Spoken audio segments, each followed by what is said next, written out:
All right, well, it felt like just yesterday that we were talking about a Padres victory that was described as a signature win, as the Oh, win of God. the season.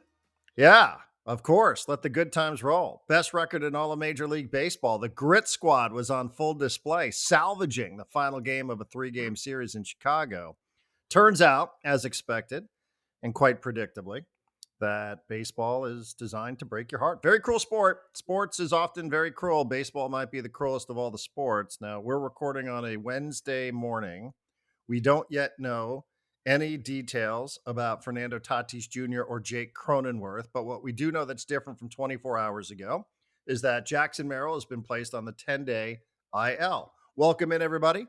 Welcome to Section 1904. I'm Darren Smith, John G with us. We have a guest coming up in a little bit. We'll talk about, and this is good timing for John Conniff from MadFriars.com to talk to us a little bit about organizational depth. MadFriars.com, for where I sit and where I've sat for the last, 15, 18 years, has done a good a job as anybody talking about the Padres system, their minor league system. So we'll talk to John coming up here in a little bit. He's always been very generous with his time, and we do appreciate that. But John, I know yesterday you woke up and you were fretting about what was going on with the Insurrection Act of 1807. Today, Yep. you were sending me early morning text messages that you're fretting about something perhaps equally as troubling to you, and that would be that Luka Doncic is returning with the Lakers to go play the Dallas Mavericks. Tough stretch for you, man. These are a tough couple of days. I am furious at the Mavericks. And what's funny is, like, I wrote about this on Section 1904 like a week and a half ago, where I was just like, my heart's not in it with the Mavericks anymore. I just don't care anymore. And I'm like, I'm going to start watching some Clippers games from the perspective of, like, I want the Clippers to win and see how that feels. And I've been doing that. And it honestly, it feels good. That's a really well coached team. And they're actually, it's, there's some sort of really good chemistry between James Harden and Kawhi Leonard, which sounds like it doesn't make sense because one of them is all personality and the other has none. But them playing together is great. But me watching them has made me almost forget about that the Mavericks even exist, right? And occasionally I catch the Lakers, and the Lakers are like kind of my right now, if I had to pick a team I'm most afraid of in the playoffs, like for anyone. Like I think they could win the title because LeBron has willed himself to how many finals? Luka Doncic willed the Mavericks to the finals last year without LeBron James. So like it just seems like top tier talent. They have everyone else beat.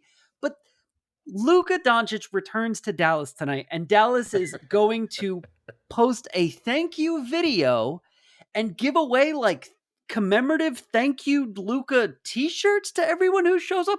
You fucking traded him. Like, what do you It's so bad that the Mavericks can't stop talking about how incredible a player Luka Doncic is. Like, they talk about him like he's 37 years old and he had this great career in Dallas. Like, he's 26, I think. Man, he might be 25. It's so funny to me that they understand how good he is and they still traded him away for fucking nothing. And I was able to move past this. And then I saw that the game was happening tonight, and I was like, oh God. And like, I think Luka got tossed from the game against the Thunder last night where the Lakers got beat up on. So he's going to be pissed. He's He's going going to to save show those off. minutes for tonight, isn't he? He's going to be score saving 50. those minutes. Yep, He's going to score 50 easily. And you know what? He deserves it. He deserves it. The freaking thank you. Like, this just the worst franchise. Have you read the story? I think it finally got out in the New York Times. I have not read the story. I don't know what story you're talking about, but I'm pretty sure that I haven't read it. When Mark Cuban sold the Mavericks to Miriam Adelson, the agreement that Mark Cuban thought he was making was that they get to own the team, but he still gets to run it. And they had like a handshake agreement that's what it would be. Oh, come on. And then, no, there's an article in the New York Times where he's interviewed and he was like, I thought I was running the team. And then I saw a story that said we traded Luka Doncic. And that's like, that was the moment that he was like, oh shit, I'm not running this team anymore. They traded Luka from under me. And like, I think he caused a stink and they were like, yeah, get out of here, Mark. Like, handshake agreements aren't ink on paper. You get the fuck out. Yeah, I mean, you would think Mark Cuban might know that. You know, Mark Cuban, for Yeah, everything that he's done in life, that Mark Cuban wouldn't naively enter into a handshake agreement with the Adelson family and then somehow turn around and act surprised that he doesn't have any input on whether or not they do or don't trade Luka Doncic. My- Listen, everybody, I chose this. I chose to get involved with John on a professional level here for Section 1904, and this is just what I'm dealing with. 7:45 a.m.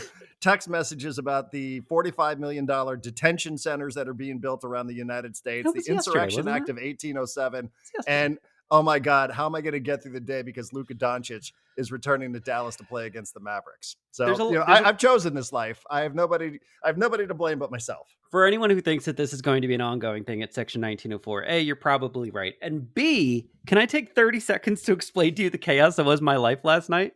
Yes. We're having the floors in our house reinstalled from 2 years ago because the guy who did them before fucked them up.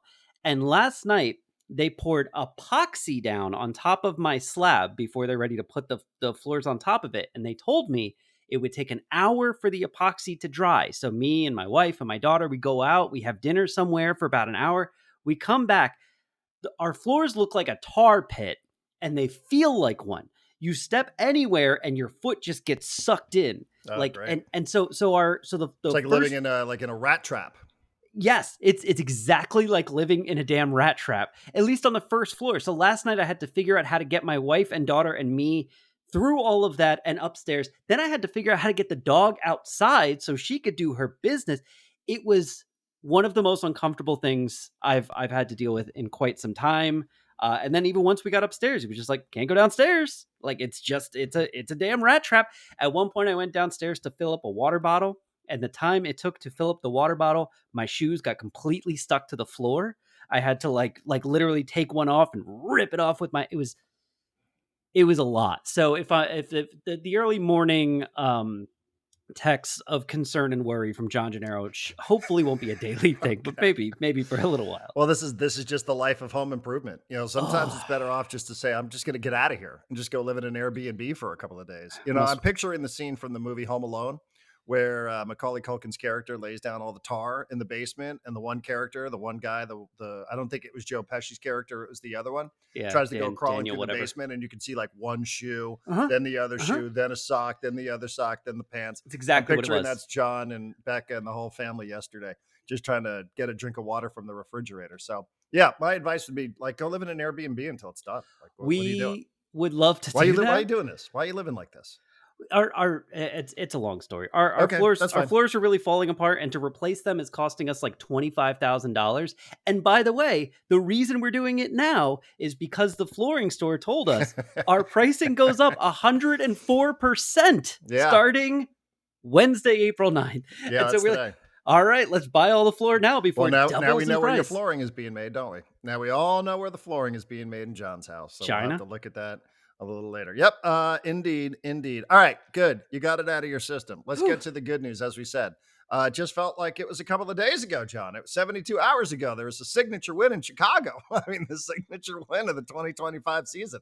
The Grit Squad went out there and they were able to overcome what, a 4-run deficit? I don't even remember what it was on Sunday against the Cubs. And they salvaged game 3 of that 3-game series. And off to Oakland they went into this ridiculous environment where they got 9,000 people last night watching a Major League Baseball game between the Padres and the A's, the whatever A's, the nowhere A's, whatever you want to call them. No And worries. boy, it looked good early on. It was 3-0, top of the first. If you went for a walk at 3-0, you're like, yeah, man, cool. We'll have our way with the A's. And yeah, that didn't last long. 6 runs in the first inning for Dylan Cease, but little did we expect or suspect at the time that that Dylan Cease would be the least of the Padres' problems. Now, a couple things. It's Wednesday. There's a day game today, so by the time people hear this, there might be updates on Fernando Tatis Jr. and Jake Cronenworth. We have to rely a little bit on some of the reporting from last night in Sacramento. Dennis Lind of The Athletic, Fernando Tatis Jr., Jake Cronenworth, day to day after leaving with injuries. We're not quite sure what's going on with Tatis. I will tell you, I'm more interested in Tatis than I am in Cronenworth, Sure. respectfully. Cronenworth, I guess, got hit by a pitch over the weekend and said he cramped up. It's kind of awkward in this minor league ballpark to watch these guys have to walk from the first base side to their clubhouse, which is over the left field wall, and players are walking back and forth. Actually, you said you were listening to the radio broadcast, and Tony Jr. was describing this. Yeah, because they were talking about Oscar Gonzalez was on his way from El Paso to Sacramento. They were like, literally, like, his plane landed about 30 minutes ago, and they're like, and the airport's not far. And they're like, and they were saying, hey, when he shows up, he'll be available. I think he eventually ended up in left field. Yeah, he They're did. like, Like right into the game. Like right he into went the game. right into the game. And so they're like, yeah, he'll be available when he gets here. And Tony goes, well, we'll know exactly when he gets here because he's going to have to walk across the field to get from the clubhouse to the dugout. And they were like, oh yeah. And they were looking forward to Oscar Gonzalez, like making this big star entrance into the game. Poor And guy.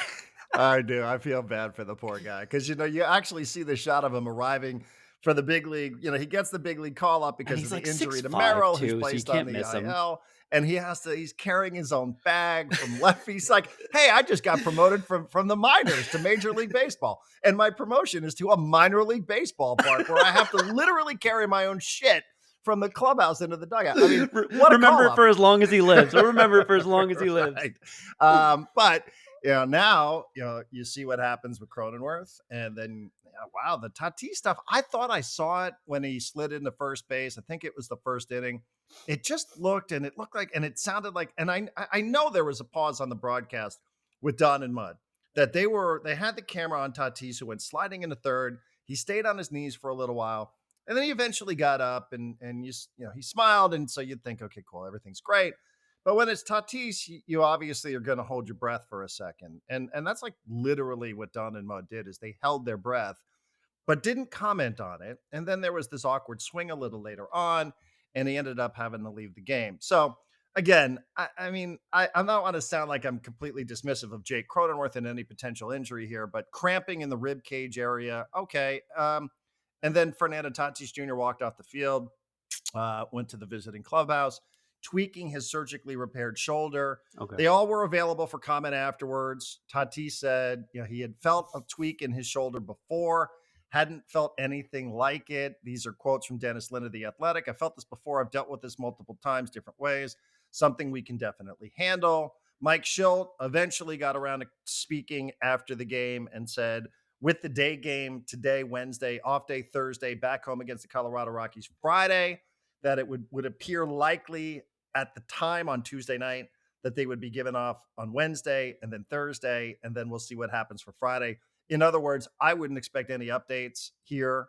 I don't know that you're going to be able to get whoever from wherever to fly into Sacramento to walk across the field in the middle of this game. The fact that they couldn't get a player there by the start of 6:40, 7 o'clock, whatever the fuck time it was. Yeah. But that they couldn't get a minor league player there by the start of that game tells me they're probably not going to get another replacement in there by the start of today's game. But I don't know. And Mike Schilt has no obligation to speak today. So there's probably not going to be any pregame scrum. He doesn't have to do pregame scrums during day games. That is an option, and the Padres have exercised that option, that they don't speak on day games anymore, and they haven't for a couple of years. So there's not going to be anything too surprising there. If he does speak, actually, it would be a bit of a surprise, but we'll see.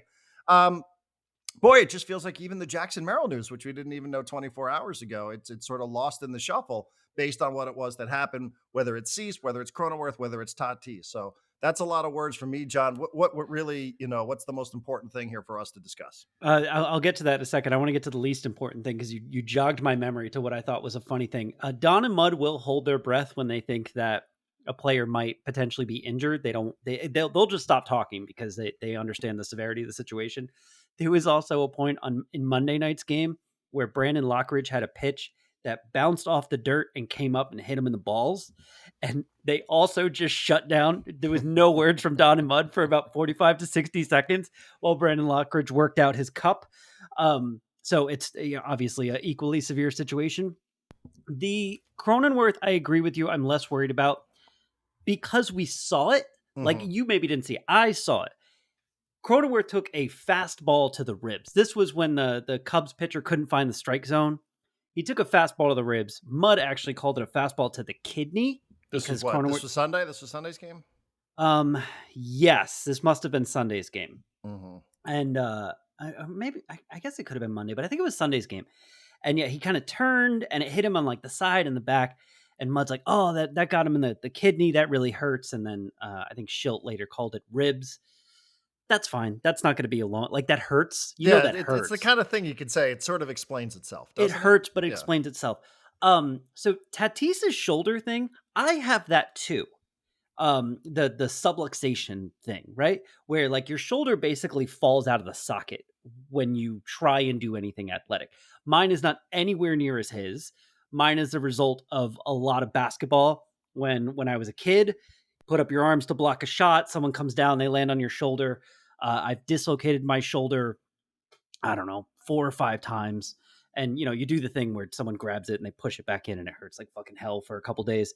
But Tatis, the more this happens, the worse it gets. I remember at Padres Hot Tub, we had a guy who was like a physician. He was working, and so he kind of went into detail and explained this, and just said, the more it happens that shoulder kind of pops out of the socket, the worse it gets, and you eventually get to the point where that shoulder can't do anything athletic without popping out of the socket. And I'm not a doctor, and I don't want to play body language doctor or whatever, but what I saw when he had the swing, and then what I saw the walk back to the clubhouse, you could, if you just watch his right shoulder, you could see it doing a little pop up with his step. Not his left shoulder wasn't doing it, but his right shoulder had this little click where it seemed like it was popping up and down. And I was like, I know that's a shoulder that feels like it's about to fall out of the socket. It's not out yet. It's threatening to come out. It hurts like hell when that happens and you lose like almost all your power to do anything with that arm. It's worrisome. And it's not worrisome because I'm like, oh, his shoulder's so hurt he's going to be out for a while. But every time this happens to his shoulder, it's going to be worse than the time before it.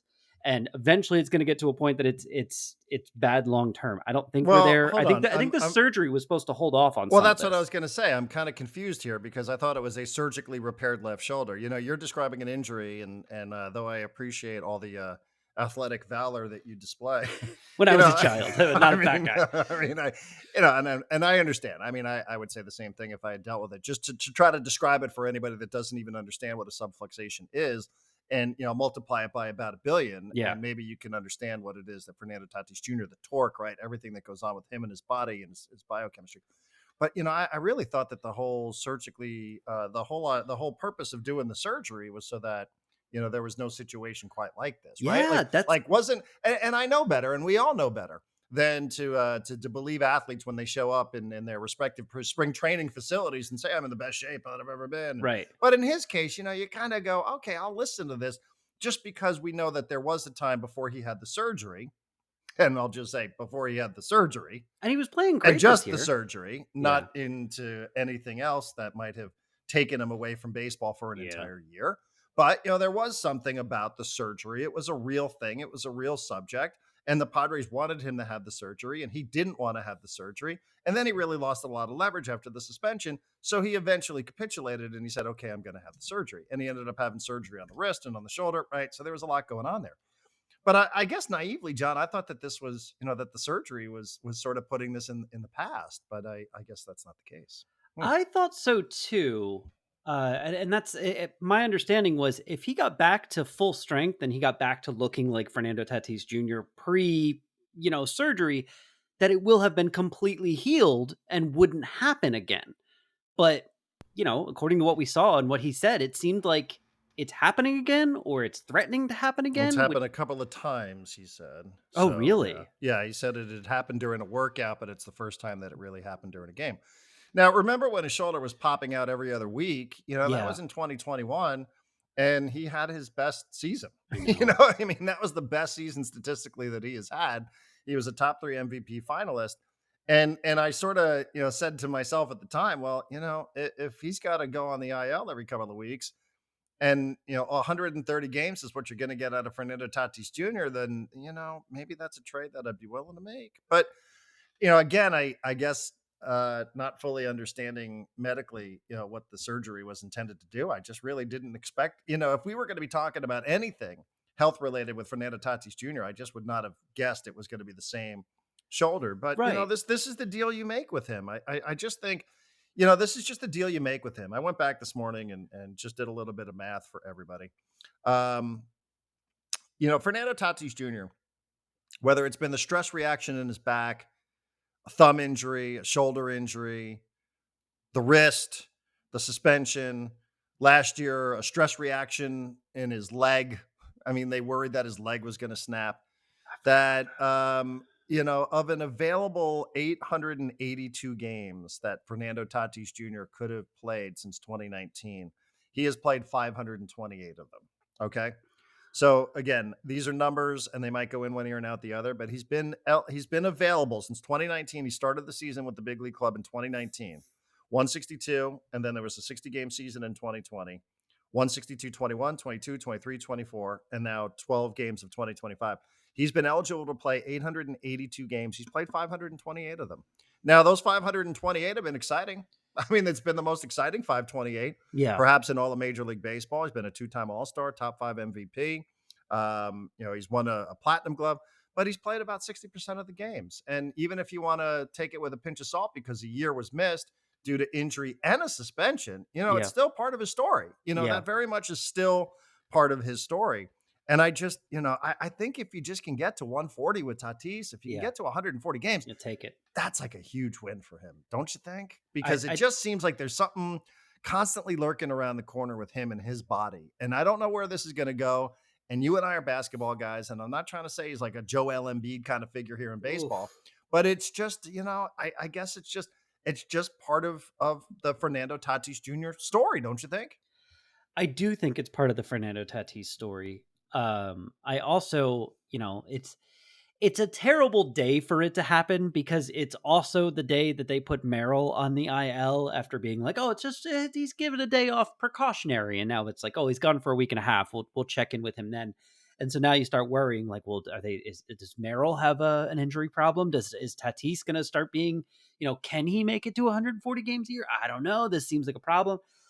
They're all the types of concerns that you have that can only be solved several days from now when they're back in a lineup and playing and being healthy. Um, it just sucks. It sucks that, I mean, that the Cronenworth thing, that's baseball, right? Yeah. Merrill getting hurt, especially so close to the contract extension thing, that sucks. Tatis getting hurt in the shoulder that he had the surgery is worrisome, but I'm not a doctor. It just sucks. But before we get off the Padres and dive into their farm system with John Conniff, just want to get off injuries for a second. The hell was wrong with Dylan Cease last night? Tough night in the big leagues, I guess. I saw Stephen Woods apparently had said that some baseball guy he knows had told him that one of the Padres pitchers was tipping their pitches, Hmm. and so someone asked him last night, was it Cease? And he said no, it was Kyle Hart was apparently Oh. tipping his pitches, which makes sense. That guy does a lot before every pitch. I could see how certain pitches could lead to certain motions that could tip you off, but I I don't wondered know. if he was tipping last night. I think I sent you a text on that effect You because I did, wasn't on social media, but I said everything that's being hit is being hit like a rocket. Yeah, yeah. he is not tricking anybody. He's not missing any bats here. So I just sort of flippantly said, "Is he tipping?" I didn't realize that this was a discussion And then online. even after that, when they stopped being rockets, they were still making contact. It was just they were making weaker contact, and the defense was playing, but there was no like strikeouts or like you said, missing bats. I Mm. should have looked up like how many pitches he actually got whiffs on last night because it couldn't have been much. I was listening to a lot of the game on the radio, but it was like this batter up, and on the first pitch, crack. On the first pitch, crack. On the second pitch, crack. Yeah. And I think Tony even said, like, wow, they must know something about Cease. They're jumping on him early in Is that what every he at said? bat. Yeah, Yep. Tony's he's a good like analyst, man. I he's like Tony a lot. I think he's a really good analyst. I think he's really good too. And he was Yeah. really good last night. But yeah, he was like, look, he's like, these guys are jumping on him. They know something, Hmm. which could be he's tipping pitches, could be, maybe he likes to throw the fastball on the first pitch, but that's the type of thing you usually pick up a little bit faster. But yeah, Yep. I mean, the injuries were a bummer last night, but Cease is supposed to be like a co-ace of this team, and to show up with that kind of thing, it just makes you wonder. I saw a lot of people saying, is he tipping his pitches or is he hurt? And it's like both of those options are terrible. I just think it's the beard, honestly. As I was watching the game, it's funny how something I little love the like that beard. will annoy you. You're just like, "God, and let's lose the beard guy. Come on. I mean, it looks ridiculous when you're not successful. Come on, let's clean it up a little That's bit. the Brian Wilson of it all, former Giants Yeah, closer. there you go. All right. Well, with that said, we have a guest. So let us say hello to John Conniff. John Conniff, who I don't even know how far back I go with John, but John has always been very generous with his time. I love the work that they do at MadFriars.com. Always happy to promote what it is that they got going on there. The minor league seasons are just getting underway. I will tell you that I'm on MadFriars.com right now. I'm reading the San Diego Padres top 20 prospect list for 2025. And these are a lot of unrecognizable names for me. I feel like if at any point over the last 10 years you would have said, "Hey, how many top 20 prospects can you name?" I probably could have given you on a bad day. I probably could have given you about half of them. Probably, right? Not that I'm what's the term that always gets used? A prospect hugger. Not that I'm a prospect hugger, but certainly somebody that's aware. And I've had a ton of conversations with John, his staff, David J, who's always been great. These dudes have checked in a million times over the last couple of months with me personally. So I do appreciate that more than just a conversation here on platforms like this, but our first time that we can say hello to John Conniff with MadFriars to talk a little bit about the Padre minor league system and the top 20 prospects for 2025, of which I said I don't recognize a lot of these names. I recognize about three, maybe four tops, and there's a good reason for that. 15 of these 20 were not ranked at madfriars.com 1 year ago. So is John ready to roll?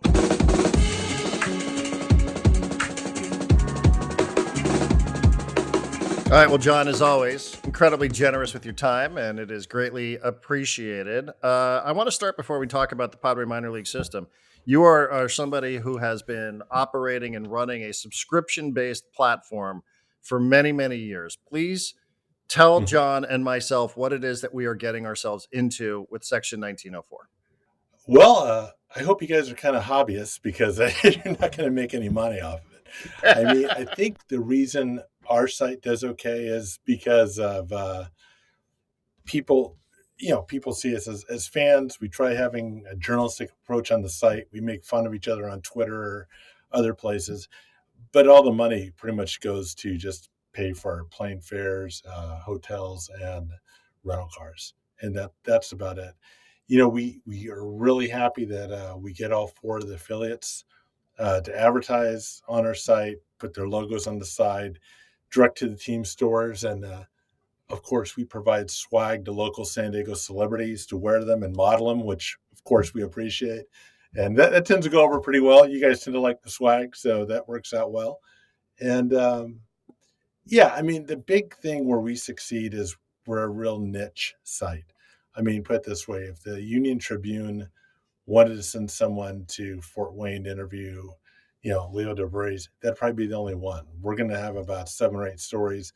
People who read the UT aren't going to be that interested in reading a lot about Isaiah Lowe or maybe a couple of other guys, Ethan Long or some of the other guys.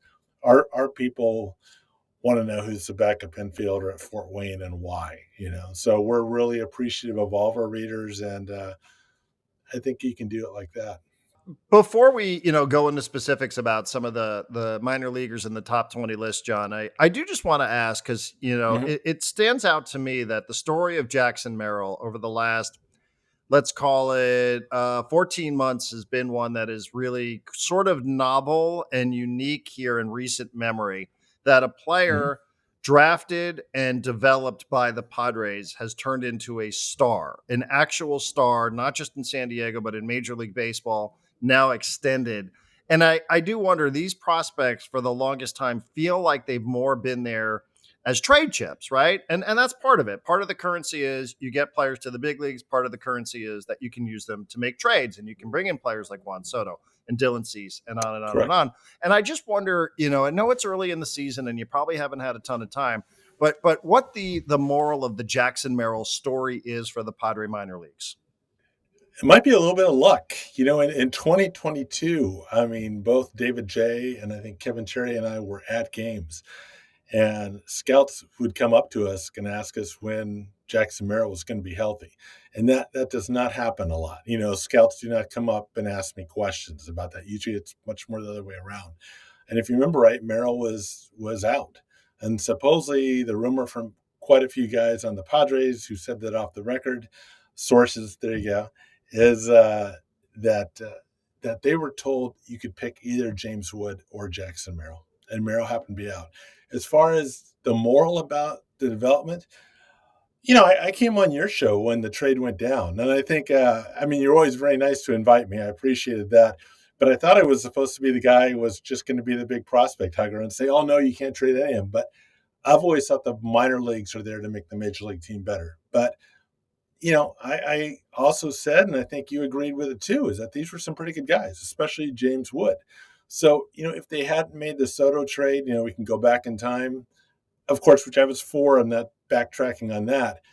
As you'd have James Wood probably starting in left field. You might have C.J. Abrams at shortstop. They wouldn't have signed Xander Bogaerts. A friend of mine on Twitter, Giannis, made this point. So you might have Mackenzie Gore instead of Michael King. So, it just depends. But the goal is for the San Diego Padres to win a world championship.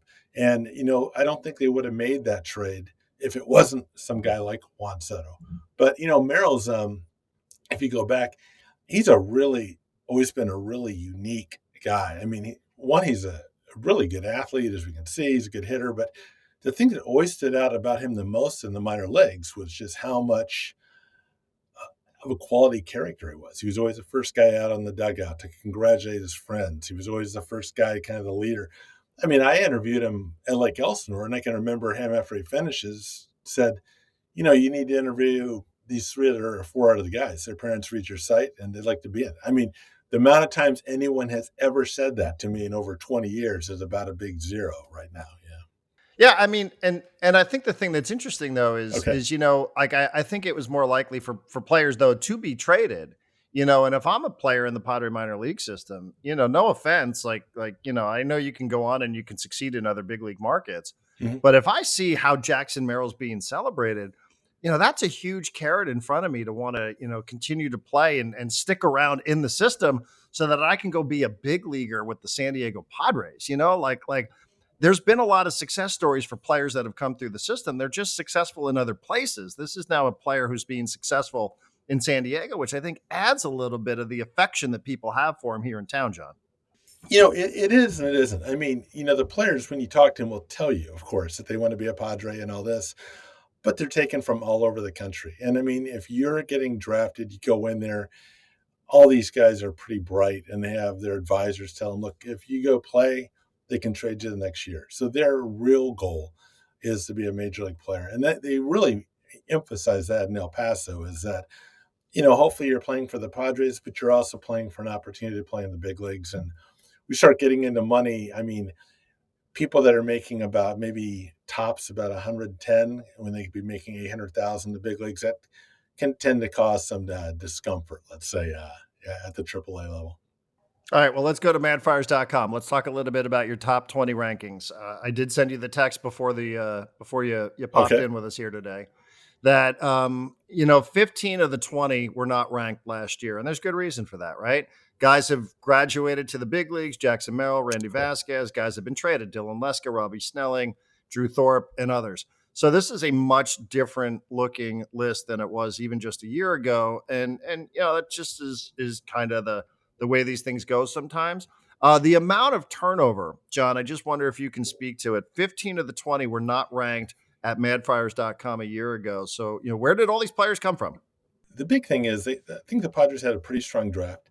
And, when people get into where the system is, and this, you always got to remember, that's just at a point in time. They could be a very different ranking by mid-year, by the draft, by someone like Cash Mayfield doing really well. And one thing the AJ Preller crew and them are pretty good at is they're good at getting a guy that maybe is considered a top prospect by people like me and other sites at the lower A or A ball level and trading high. A good example is Dylan Leska was one of the top players and pitchers and prospects in major leagues and in major league ranking systems for prospects. And he just fell off the face of the earth last year in Fort Wayne. And he, according to Keith Law, he was really struggling in Tampa in the Florida system. And they got a guy like Jason Adam for him. You got to remember, the guy they got Joe Musgrove for was a top 10 prospect, Hudson Head, who the team gave $3 million to, I think, in the third round of a draft, and he hasn't gotten out of A-ball. So, it goes back and forth. Some guys you're going to hit on, some guys you're going to lose on. But as long as the goal always is to make the major league team better, that's the big thing that helps. But yeah, there were some guys in the draft that we liked a lot. Cash Mayfield, Sasquatch, which is a great nickname in Lake Elsinore, who I met, who's a 6'8", 255-pound, 18-year-old left-handed pitcher. I mean, I felt like a midget standing next to him, and I'm a pretty big guy. The team they have at Lake Elsinore, a couple of these guys are out. They're kept back in Arizona for a little bit. I know you guys are both big basketball fans. You're going to think for a minute that I thought the G League team was a little bit to the south. I mean, you got guys who are 6'8", 6'5", 6'6", and you even got a couple position players that are easily a legitimate 6'5" or 6'6". So it should be a fun team to watch. All right, so you kind of answered. You answered a question, I think, that I was planning on asking, which is like why the looking at the ranking of farm systems on MLB.com, how the Padres went from 4th last year at this time to 25th. And you laid out some of these guys that were actually, thought of as top prospects that got traded out last year. And I was kind of thinking like, I don't know, they trade everyone out for Soto, but I think you explained that. So I wanted to move on to Ethan Salas because I think at this time last year, we were all like, Ethan Salas is a home run. He's going to be the future franchise catcher of the San Diego Padres. And then after a year of struggling to hit, there's some questions about that. And it's not quite as certain. But I was trying to remember, like, when's the last time the Padres had a franchise catcher? A guy who was the catcher of the team and playing the most games and contributing probably on both offense and defense for more than a couple of years. And the thing I stumbled into is that since Benito Santiago in 1992, there's only been one catcher who has had more than 2 consecutive seasons where he played the most games at catcher for the Padres.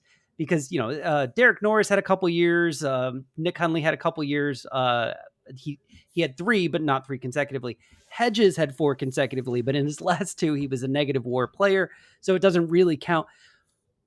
Why is it so hard, maybe in general, but for this team specifically to develop a franchise catcher to build around for a long period of time? And do you still have hope that Ethan Salas can be that guy for them?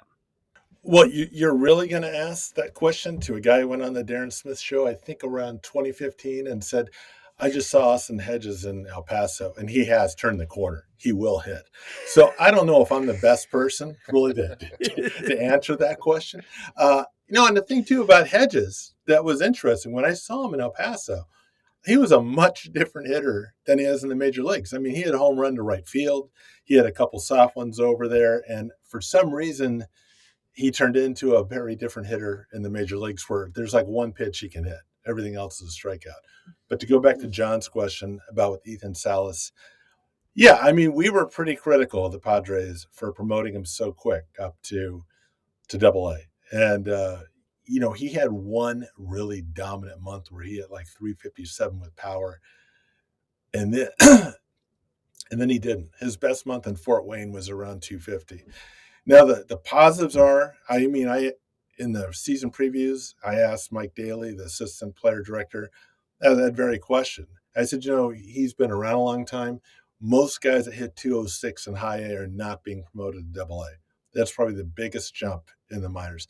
Now, the problem with developing any catcher is Salas is there defensively. No one has any problems with defensively.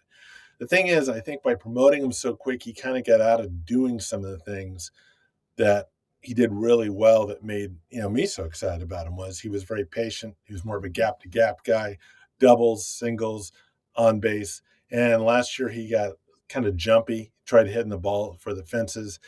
He's not up to a great start. It's only 12 at-bats, but he had 12 plate appearances, but he has 1 single. And he's going to see a lot of spin. He could do well. I mean, he has the talent to do well, but I think this is why people always get so mad at prospect guys when they come on is he has the talent, but when I'm talking to guys like you who are looking at this for the San Diego market, your thing is how consistent can he be doing it? It's I came on your guys' show, and John, I think I came on there a couple times when you were guest hosting on 1092, as I talked about, Adrian Morrow. I mean, he's one of the best pitchers I ever saw in the minors. But, when you guys say it's like, okay, is he going to be a number 3 starter? Is he going to throw 200 innings? Is he going to make like 30 Yeah. starts? And he hasn't done that. And then, of course, when you guys point that out, I go, well, you're scouting the stat line or something like that. No, I mean, what Salas did last year, 206 is 206. You can spin it any way you want. He didn't hit well in Fort Wayne. I hope he can do it.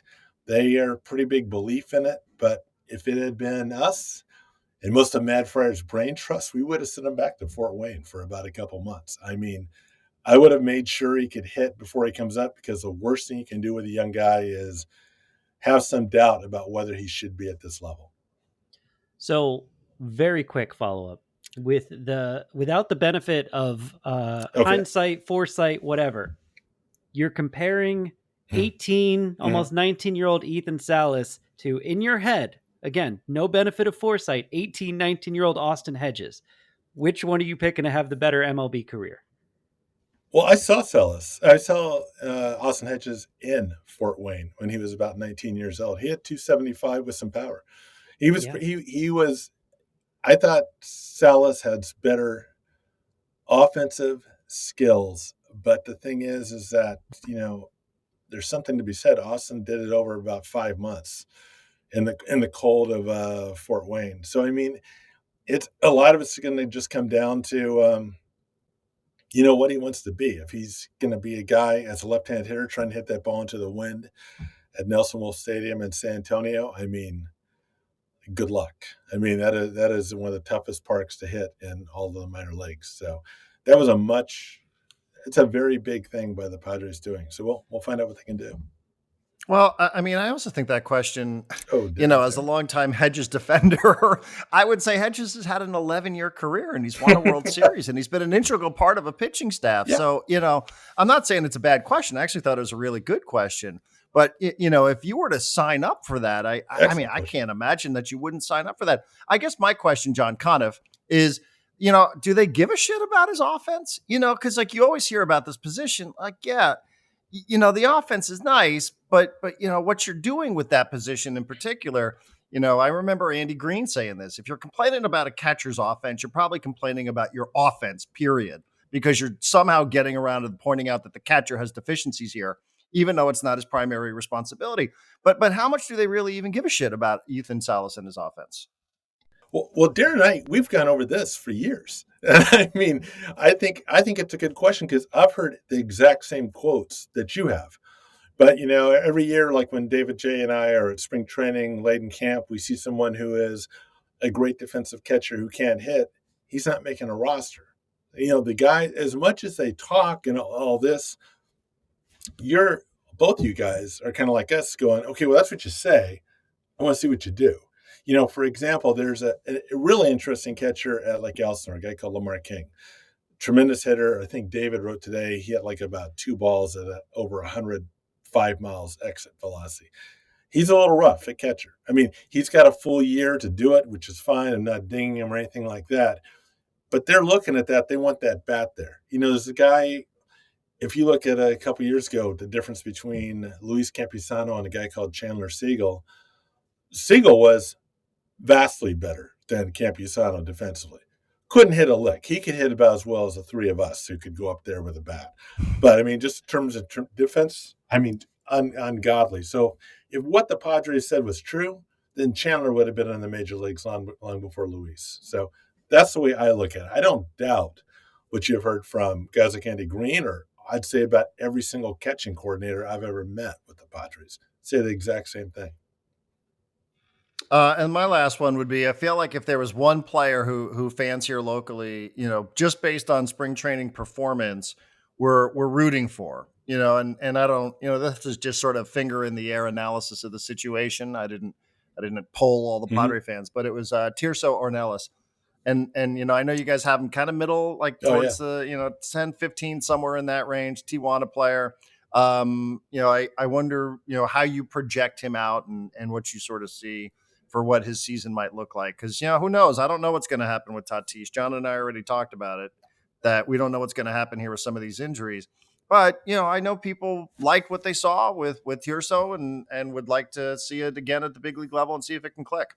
I'll go. I'll go. The nickname I heard in San Antonio for him that I think John will appreciate was Mexican Hosmer. I mean, he put the ball on the ground quite a bit. Um, Luis is a huge guy. I mean, he's about 6'4", 235 pounds. He knows he has to get the ball in the air. I've interviewed him a bunch of times. He's been in the system since 2016. We've talked to him a bunch of times. Great kid. His English is picked up. He lets me interview him in Spanish, which is really fun, and we kind of go back and forth in that. If he can get the ball up in there, he's a good athlete. For some reason, the Padres have just started recently playing him at center field and first base after we asked that for a couple of years. And here's a hot take for you guys, since I know you're out of radio, you're in the podcast business now, but like when Jackson Merrill came up, I thought it was a good idea before you have your first game in center field, maybe you play there once in the minor leagues just for the hell of it. I mean, I don't know. I mean, maybe I'm kind of crazy on that way. But yeah, I think Tirso could do some things. I think what they're going to look for in Tirso, especially in a place like El Paso, they want to see the ball in the air. They want to see a few more over. Oscar Gonzalez is a guy who a lot of us thought should have been on the big league club, and he's a massive human being at 6'5", 240. So hopefully he'll get a chance and shine. All right. Well, we will remind everybody to go to MadFriars.com. These guys are always boots on the ground wherever the players are, whether it's Fort Wayne, Lake Elsinore, El Paso. These are not exactly vacation destination spots. No offense to the Chamber of Commerce's, wherever it might be that these guys end up. But they are not just doing a bunch of box score scouting. They are interviewing players. They are interviewing some of the development guys, the coaches. They are there. They are picking up little tidbits, bits of information that are always very valuable if you're a Padre fan. I know the focus over the last couple of years feels like it has been, almost 95% on the big leagues, but it is a big part of what it is that the Padres want to do. So, as always, we say go to MadFriars.com. There is a small subscription fee, which is about the price of a cup of coffee. And every single day, these guys will give you a minor league report, let you know what's happening, who's doing what and where. And we always appreciate it. And John, as I mentioned, I don't know how far back this is. I was trying to say to John G yesterday, I was like, I think this is like the late 2000s when we started talking and having conversations about the Padre minor leagues, but I know it's been at least 15 years, and you've always been great with your time and always informative as well. We all subscribed to your site. At least I did. I'll tell the other guys to get on that. And best of luck to you guys. And thank you as always for the kind words. Darren and I would go back and forth, and I think John did too for a long time. I think the first time I got on the air was when Tatis was in Fort Wayne, and you sent me a really nice text, and the Padres were god awful, and you said something like, I can do this. I can talk about this team for 3 hours, but I could use some help. So if you want to come on and talk about something that might be in the future, then I'd love to have you. And I thought that was one of the nicest invitations I had. So I've always appreciated coming on your show, and I think you guys got a great plan, and I wish you guys nothing but the best. Well, you are the best, John. We do appreciate it again. And I don't just say it because you're available. I do really think the work that you guys do at MadFriars.com is as good as it gets. So thank you for taking the time. Best of luck, and we'll do it again soon.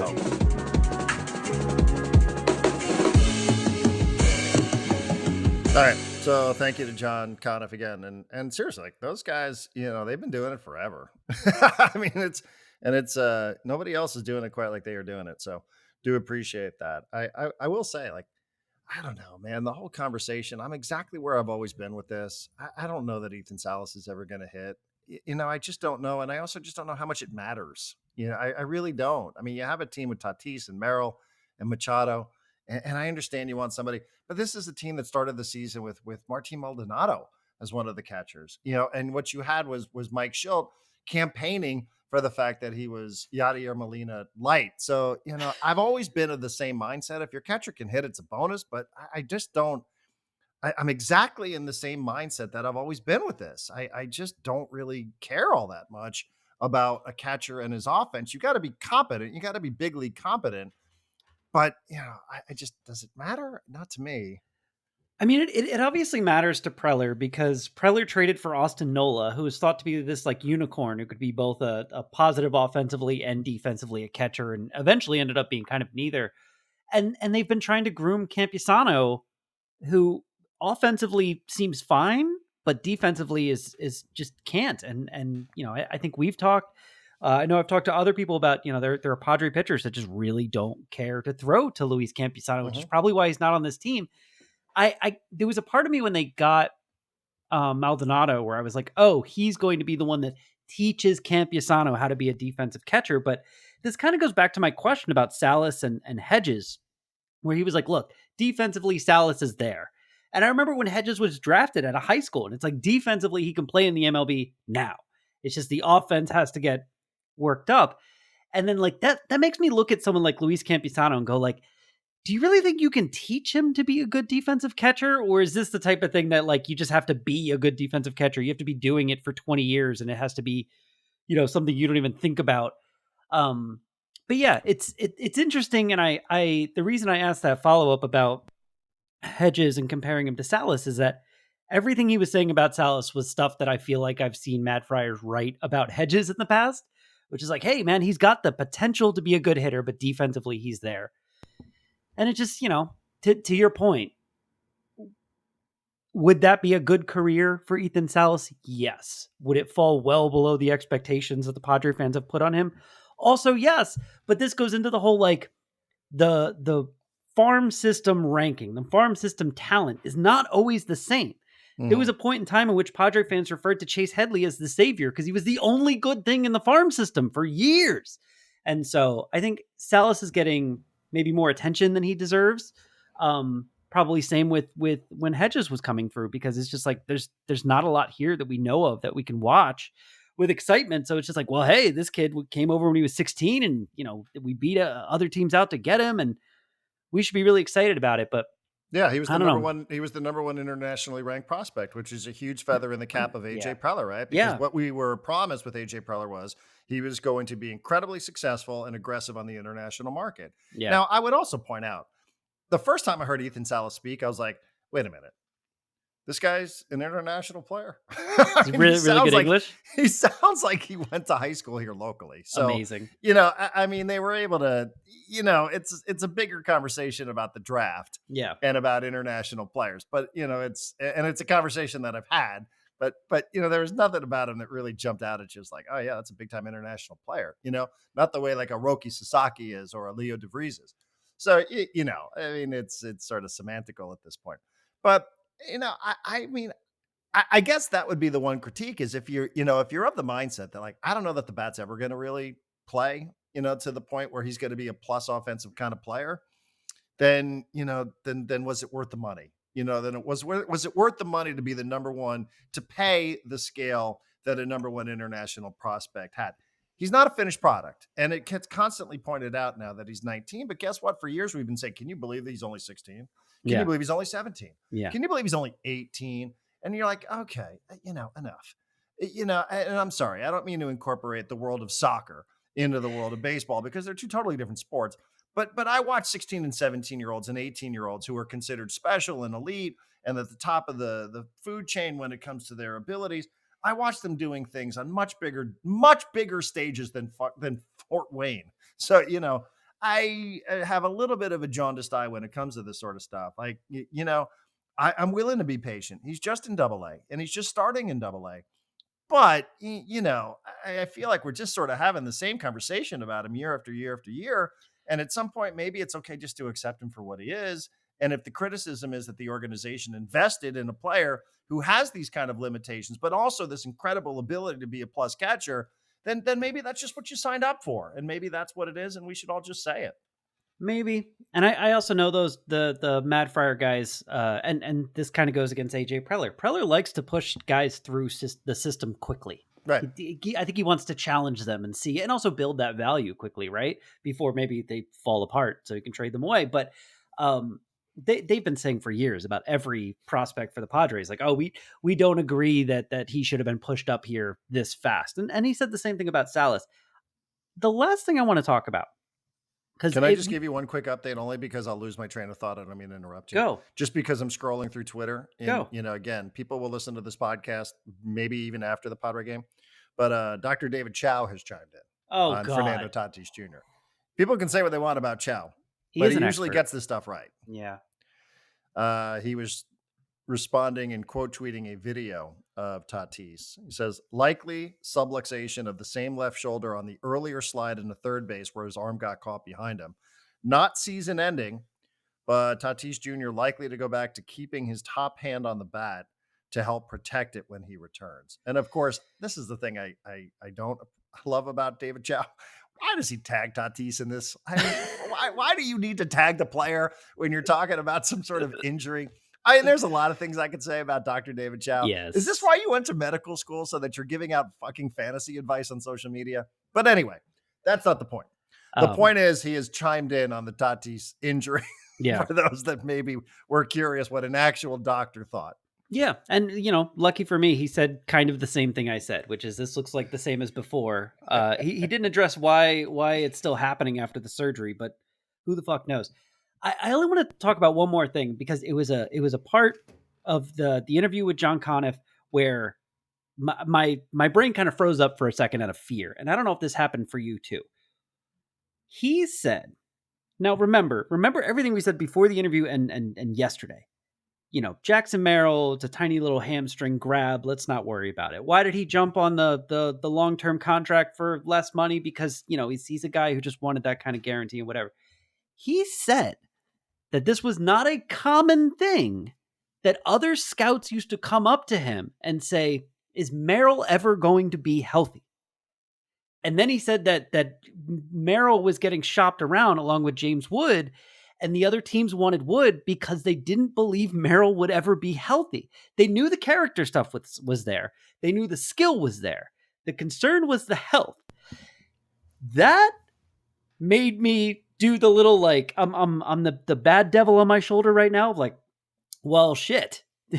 Maybe he did just sign the contract because he's freaked out that he's not going to be healthy. And now that he signed the contract, all of a sudden those injury bugs are back, and it's going to be oh man. When he said that, I was like, uh-oh. I hope that's not a precursor to a whole bunch of bad shit. Did you have that same kind of fear? I did not. Okay. I did not. And I will say, though, I was also a bit unaware of some of the injury stuff with Jackson Merrill. And I don't want to, I certainly, I think it's easier to talk about Tatis because there is a little bit of a trend dating back to 2019 and even beforehand when John Conniff and the guys were covering him in the minor leagues. It always seemed like, it wasn't long before there was something. They got to the point, John, where they had to talk to him about the way he played when he first came up. Like, I just thought about this last night. The Manny thing. Yeah, like they had to talk to him about like, listen, or we need you healthy. Like you're better when you're healthy. And Didn't they have Manny talk to him about like, hey, you want to play 162 like me? I think it was a theory that you bring Manny in here and it's like, hey, every once in a while it's okay just to jog it out, dude. Like, you really, for whatever criticism Manny received, and it was because it was the postseason, I think over 162, you're right. You probably don't need to be Johnny Hustle every single game. But, and Manny posted. I mean, there was a stretch of 5-6 years where Manny played more games than anybody else in Major League Baseball. So there was like hey, let's have a little bit of Manny to you. You don't have to go. Remember Aaron Rowand? He was the center fielder with the Phillies and broke his nose on the outfield wall. And he always would crash into walls and he'd dive. And you're like, dude, I mean, I know you're a fan favorite and people love it, but you want to keep playing the game, don't you? And you can't take that away. But even him playing the outfield, it was an excuse. They wanted to move him to the outfield, but part of the reason why they did is they're trying to keep him healthy, right? Yeah. So, I think it's easier to discuss the trend of Tatis because we've all lived it since 2019 and even a little bit beyond. I'm not there yet with Merrill. I'm not there with him. So, I think he gets some benefit of the doubt. Sure. Because this hasn't really been part of anything that we've known about him at the big leagues. So I'm willing to reserve that. But I will talk it away to your point. The other thing I'll say real quick, can I use this to promote the SDFC midweek show tonight? Are we done with Padres? We're done with Padres. Okay. We're done with the show. Promote away. SDFC midweek show, because John Conniff just said something about interviewing Tirso Ornelas and Espanol. Yeah. And I went out to the SDFC facility yesterday to interview your favorite player, Anibal Godoy. And one of the people, let me how do I phrase this? One of the I was waiting to interview Anibal Godoy, who is from Panama, who's been playing in Major League Soccer since 2015, who we talked about yesterday, on March 31st became a U.S. citizen, right? Some perspective when a lot of people are telling you, hey, things aren't going really well in the U.S. And here's Anibal Godoy, who was so excited to become a U.S. citizen. And he talked about that. And you can hear that tonight at 6:00 or on demand on the iHeartRadio app when it gets posted. But, he gave me about 10 minutes of his time.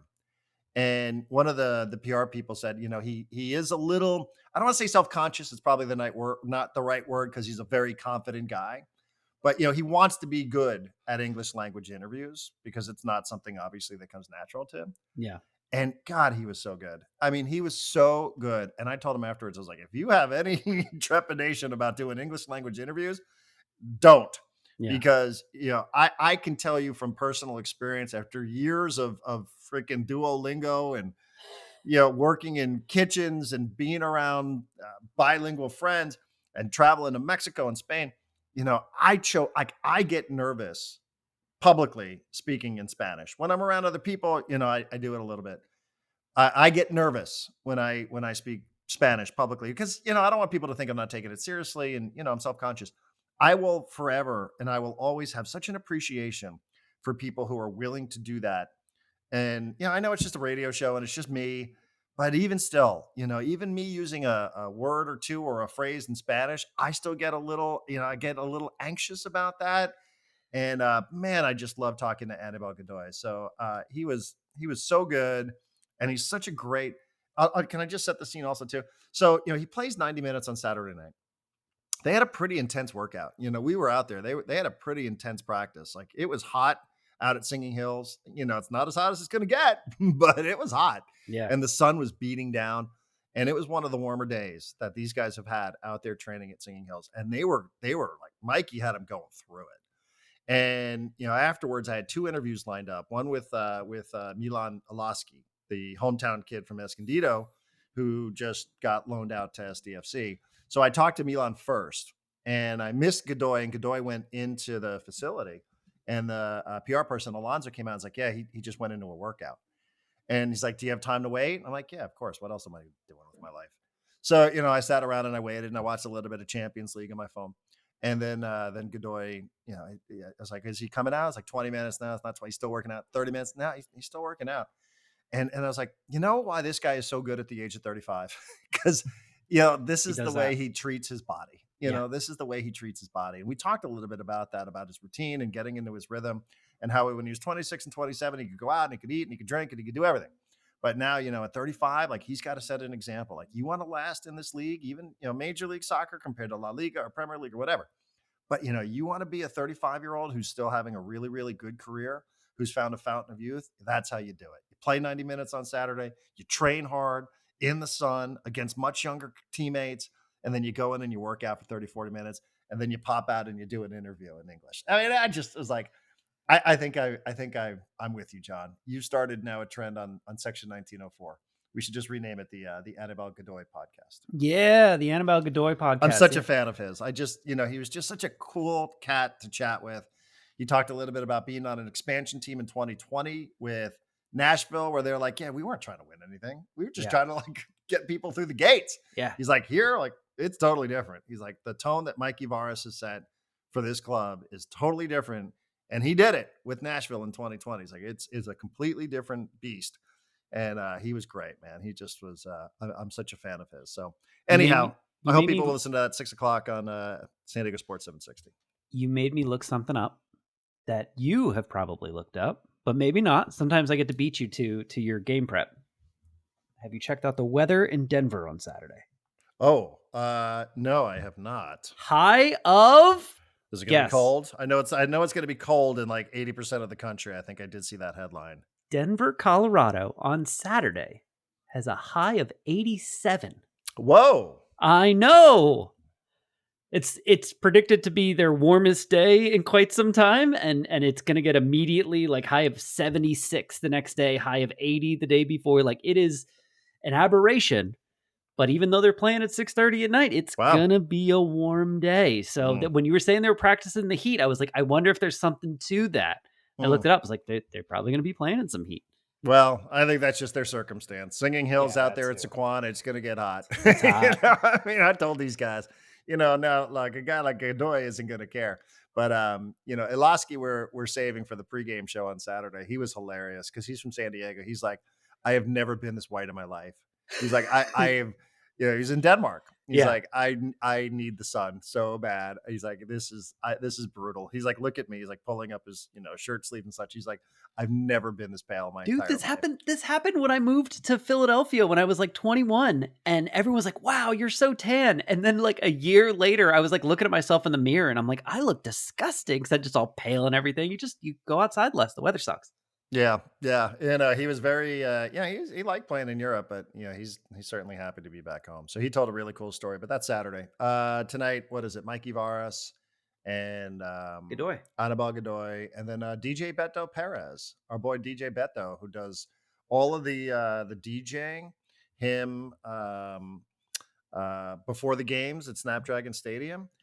He joined us, so he stopped by here for our segment called the Finest City Council, and we talked about him and DJ Dynamic, and just the vibe in the building before the game. So it was kind of cool to hear those guys chat about what their role is in getting everybody ready for match day. But yeah, fun show. That'll be 6:00. And now, what's our schedule? I guess we should talk about this off the air.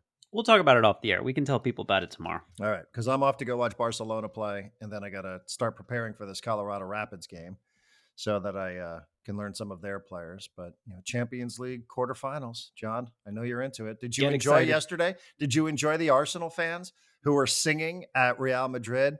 What were they singing? What were the exact words? Oh, you sound like you're. Are you sure you're not Tottenham? I thought that was great. Are you sure you're not Tottenham? Are you sure you're not Tottenham? That's what they were singing towards Real Madrid while they were winning 3-0 in the first leg of the Champions League quarterfinal. Match I suspect that Real Madrid will probably win 4-0 when they return back to the Bernabeu next week, but that's just the way it goes. As a person who started this NBA season as a Dallas Mavericks fan, as a person who started this EPL season as a Tottenham Hotspur fan, that one's not going away. I do feel a little cursed at the moment. All of my teams are terrible. Well, that's what sports fandom is. Yeah. I mean, I just told you. I mean, I'm celebrating one NCAA tournament win in 25 years. The Knicks cannot beat a top team.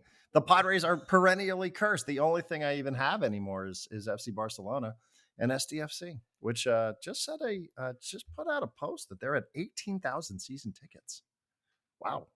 That's larger than most MLS stadiums, right? That feels like a lot to have 18,000 season tickets. And that is the challenge. That's a great point. That is the challenge they have playing in a building that's so big, is that even if just the season ticket holders show up in almost any other building, you're like, wow, what a great crowd. Yeah. But at Snapdragon Stadium, it's like, I don't know. Place looks kind of dead. So like it's a constant challenge to try to get people and bodies into the building. So yeah. Thank you to let's see, I just jotted down a couple of names. Rich Roberts, who I've seen a ton on social media. Matt Allen, same thing. Jay, those are just the first 3 emails that I saw, who have subscribed to Section 1904. Do appreciate it. So thank you guys for doing that. Thank you to John Conniff. And stay tuned. I'm not sure. We think tomorrow, Friday, Padres returning home. Mason Ale Works. We got a lot going on. So we'll keep you up to date on social media. Please give us all a follow there. And as always, if you've been a subscriber, if you're just checking us out, we are. I don't even know that we've taxied away from the gate yet for what it is that we want to do. Nah. It's overwhelming. We might have some fun stuff to announce and promote here over the next couple of weeks. Yep. With our logo and all sorts of fun stuff. So it is in its infancy stages, to state the obvious and say the very least. But enjoy the games today, whether it's Champions League or Padres, and we'll